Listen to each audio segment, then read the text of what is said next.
in your opinion, then does one get the most results from their exercise in the least amount of time? Okay, so that's a common question. People want to know how they can maximize their results and minimize the amount of time spent in the gym or time spent working out. In other words, they're looking for maximum efficiency. This is actually a great question because one of the biggest challenges that we face in modern times really has to do with the fact that we're very inactive, but we're also very busy. So it's not like we're inactive and we have all this open space. We tend to fill our time with work or other commitments, school, our children. And so inactive, but also very busy. So this is actually the question that you just asked me is something that I think the fitness space needs to answer very effectively if we are going to tackle the chronic health problems that we're seeing now in modern societies, which include, of course, obesity, which is a side effect of our lifestyle, and then all of the obesity-related chronic illnesses, heart disease and diabetes, Alzheimer's, very, very strongly connected. A very good chunk of cancers now are connected. We're finding now are connected to our lifestyle, which includes obesity. But then we also have lots of chronic illnesses that aren't even connected to obesity that we're seeing on the rise, autoimmune issues and the like. So great question. Okay, so number one, context matters in the sense of, well, what are you looking for? What are your goals?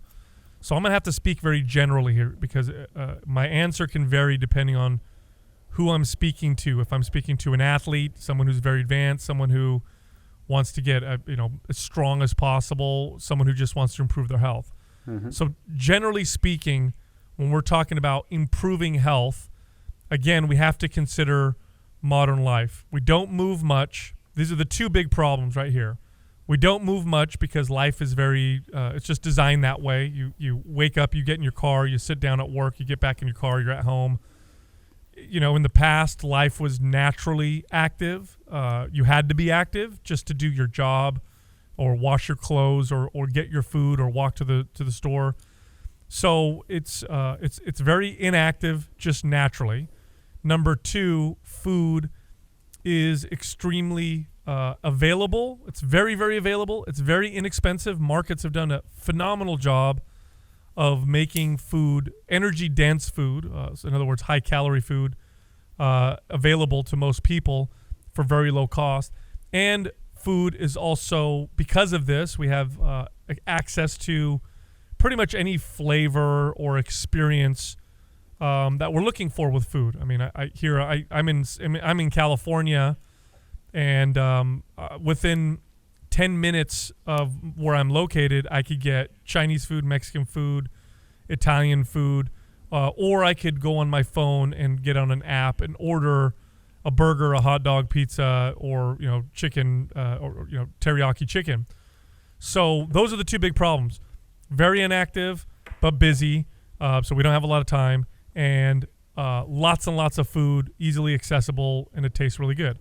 So in that context, what you want to find with exercise is you want to find a type of working out that doesn't require as much time as other forms of exercise to yield results, and a form of exercise that increases your base metabolic rate, your metabolism. A faster metabolism is a wonderful insurance policy in modern life. It was a fast metabolism in the past was probably a bad thing. If you go back 1,000 years, it didn't make any sense to have a metabolism that was very inefficient, just burning tons of calories because food was hard to come by. Today, the opposite is true. If you have a very efficient metabolism, the odds that you'll be obese are higher, right? You want to be able to burn things off just naturally through metabolism that's much faster. So we want a form of exercise that doesn't take as much time, speeds up the metabolism. Hands down, there is no form of exercise in that context that can compare to resistance training, lifting weights. Mm-hmm. Lifting weights sends a signal to the body to build muscle. Muscle on its own burns more calories. It's a very active tissue. In other words, it requires a lot of calories just to support it. But also, resistance training causes or tells the body to be less efficient with calories. So what we find in studies is, or at least what I found in my experience, I'll just speak from experience, I'll train a client, we'll do resistance training, and they may gain a couple pounds of muscle on the scale. So 2 pounds of muscle on the scale, you don't look any bigger or more muscular, but you feel tighter. The muscles feel tighter, the body feels more toned, and so it's typically a desirable thing. But you're not gaining tons of weight. 2 pounds of muscles spread out over the whole body is not that much. Now, on a calorie burn basis, those 2 extra pounds may burn an additional, depends on the study you look at, 50 to 100 calories a day just to support it. Doesn't sound like much, but of course, over the course of a year, that makes a big difference. But what we also find is that the sending the signal to build muscle also simultaneously tells the body to become less efficient with calories. And so what you find is you just get a much higher calorie burn all the time. So that same client who only gained 2 pounds, if I simultaneously slowly increase their caloric intake or have them eat in a way that promotes inefficiency with metabolism, so promotes a faster metabolism, I'll get that client to be able to consume 300 to 400 more calories a day. This was quite common without gaining any additional weight. Now, 300 calories, 400 calories, that's equivalent to an hour, 2 hours of moderate cardiovascular activity. So instead of having to do 1.5 hours or 2 hours of cycling on a bike, I'm just burning that many more calories just sitting here being myself. And that's what resistance training can do. So that's the long answer. Here's the short answer. Lift weights, focus on compound movements, barbell squats, deadlifts, overhead presses, bench presses, rows, traditional strength building exercises. Focus on getting stronger. Do this, for the average person listening who's just looking for better health. 2 days a week, you could get exceptional results with about 2 days a week, 30 to 45 minutes, focusing on those exercises. If your goals are a little bit higher and you want to build a little bit more muscle and sculpt the body a little more, 3 days a week, and you can go very far just with that.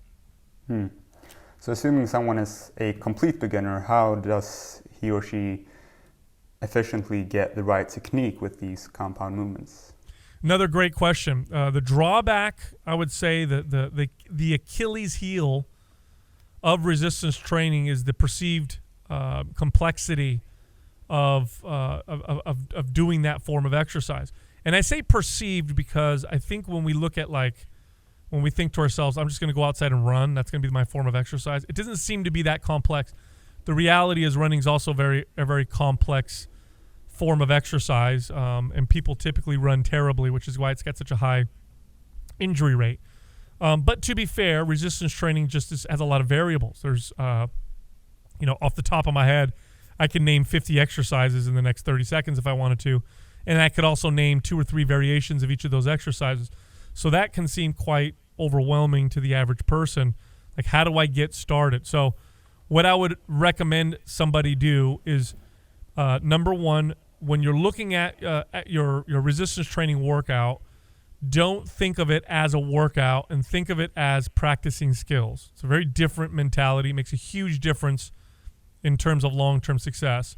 We've been taught that, or we've been led to believe that working out, what constitutes an effective workout has to do with how sweaty I am, how hard it is, and how sore I get.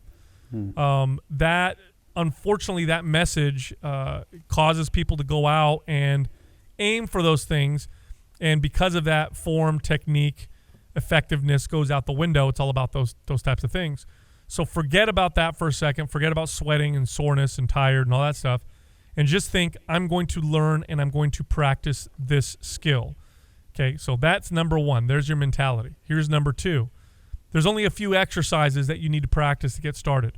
Practice squatting. You could start with no weight whatsoever and then slowly progress yourself to where you're holding weight or putting weight on your back. So squatting, number one. Number two, Practice some form of a deadlift or a hip hinging exercise.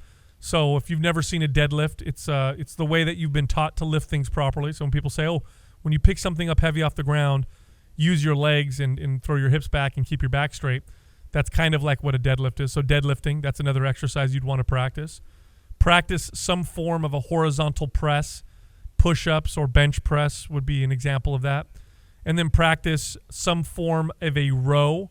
So a cable row. If you don't have exercise to any cables, you could do a barbell row or a body row, so where you're like in an inverted position. You pull your body to a bar. Some parks will have these bars that you can do this on. They look like low, pull-up bars or whatever. Some form of an overhead press. This is where you pick something up over your head. Approach those basic fundamental movements. I only named a few. So it's the deadlift, the squat, some kind of a press, some kind of a row, and some kind of an overhead press. It's 5 exercises. That's it. Practice those movements like skills, like you're trying to do them perfectly, and you're trying to do them in ways where they don't hurt your body in bad ways and you feel good. As you practice those movements over time, you can increase the intensity as you get better at them. Now, if you need more instruction and information, which many people do, one of the best investments somebody can make is in hiring a personal trainer, a good personal trainer. And you don't necessarily need to work with someone for very long. You can hire somebody for maybe 8 sessions, which would give you a month of 2 days a week of instruction. And within that month, you should be able to, barring any major functional movement issues or muscle, recruitment pattern issues or injuries, you should be able to learn basic skills with those exercises that I just taught. So eight workouts, 2 a week for the next 4 weeks. If that's out of somebody's price range, because personal training can be expensive, although extremely valuable. So if it is your price range, there's nothing you'll get that'll be more valuable than that. But let's say that's still too expensive. You can go online. Luckily today we have access to so much free information. I, for example, have a channel on YouTube, Mind Pump TV, and we have instructions on those exercises that I listed, plus many, many more. Because we're all personal trainers with decades of experience, we teach them in effective ways. In other words, we teach them in ways where it's easy to understand. And then if you want to invest in a program, an online program where there's somebody kind of teaching you, we offer those as well at Mind Pump Media, MAPS Fitness Products, I should say, .com. And these are products that we sell that you can enroll in and follow. But you don't even have to do that. I think if you go on YouTube and you treat the exercises like practice and you take your time, within a few months you'll start to feel comfortable enough to really push the workout. So that's where I would say I would start, about 5 exercises. That's really practically useful. I appreciate that. Yeah, no problem. So